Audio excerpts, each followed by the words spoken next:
Hello and welcome back to another Mound and Blade Warband video. As usual, I hope you're all still safe and well during this time in this pandemic. Make sure to all like and subscribe and comment. It really does mean the world and it really does make a big difference to the YouTube channel. So make sure you all do them 3 things for me, please.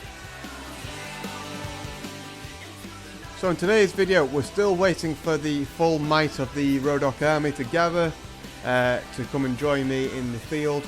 However, at this point we can't wait too much longer. We need to go on the offensive, as in this video you will see that we have to break the siege of Rhodoks, or however you say it, I don't know. Unfortunately, the Kingdom of Vhagar have actually mounted their army. They had a decent amount of troops based around the actual town itself, put it under siege, and their other lords were coming here, there and everywhere. So all today's video is much speeded up, just so we can get through it, because it's about an hour's worth of battles to get through, so that we can try and break the siege, break the hold, stop any reinforcements from getting to the main band of enemies that have got the town on hold, and try and win the day.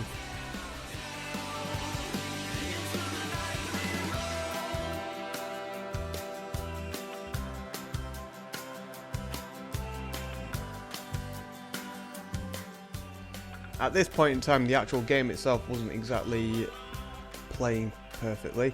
As you can see, it wasn't coming up with all the damage stats and the deaths and the knockout stats from the left hand side.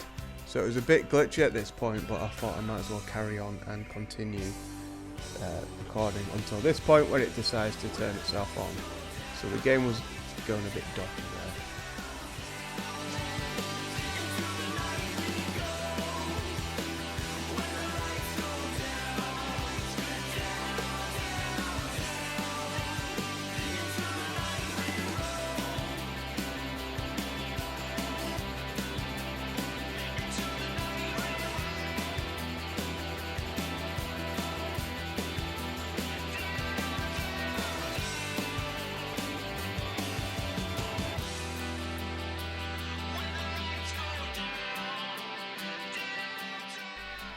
So after another battle and more looting from the village before, we needed to get back and start selling all these items, because we needed a bit of cash at this point, as we were running low from having to upgrade troops and actually pay them their weekly salaries.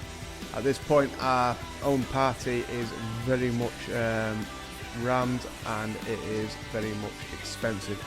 At the end, towards the end of the video, I had to get to a point where I had to upgrade all my troops, as they all gain the XP to become the top of their charts for their troop trees. So we do actually become in a very elite, very small party, and we had to continue trying to wait for the rest of our reinforcements to gather, so we can try and take the fight to the Kingdom of Vhagar, try and take that castle there, break the siege, take out as many as possible, and try and push into them. Because we did have a truce with the Saranid Sultanate, so that's alright, but I would also like to use this time to try and get to this Kingdom of Swadia before it's too late in the Kingdom of Vhagar, but I fear that we are too late on both them aspects, apart from the Kingdom of Vhagar. The only problem for us at this point is the Kingdom of Vhagar are very much channeled right into this section of the map, so this is why we're finding a lot of their lords and their troops in this area. So my idea is trying to not let them all band up together into one huge war party. There is about 300 troops that were actually sieging the town at one point in the video, and there must have been at least 400 to 500 more troops scattered amongst, you know, about five or something different lords running about the place. So the idea would not be let them band up to become an 800 war party. Good thing here is that we've got a lot of pathfinding skill, so then we can outrun all these lords. But like I say, we're trying to not let them aggro on us, and I was actually hoping to have a siege. I was hoping to be able to be on the battlements for a siege, but it was taking too long.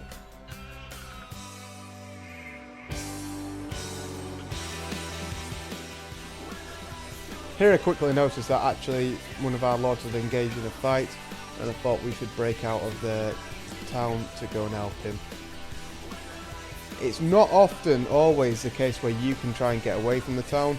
For some reason the lords there just don't aggro on me and don't come straight for me, so at this point it's fair game for me to break out the town and get to the lads. I do believe at this point that medium group of troops from the Kingdom of Vhagar's is there waiting for reinforcements, due to the fact of there is still a decent amount of troops in the town. There's about 130, so that's against a party of about 300, and let's be honest, at least a third of them are going to be weak troops, so therefore it's actually not a great siege for them unless they do their tactics right. So I'm going to shut up for the rest of the video, but I just hope you enjoy these battles as we break through the siege and churn down a lot of troops and wear down the enemy and take someone hostage as well.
So finally we have broken down the enemy, we have broken the siege, and it is over.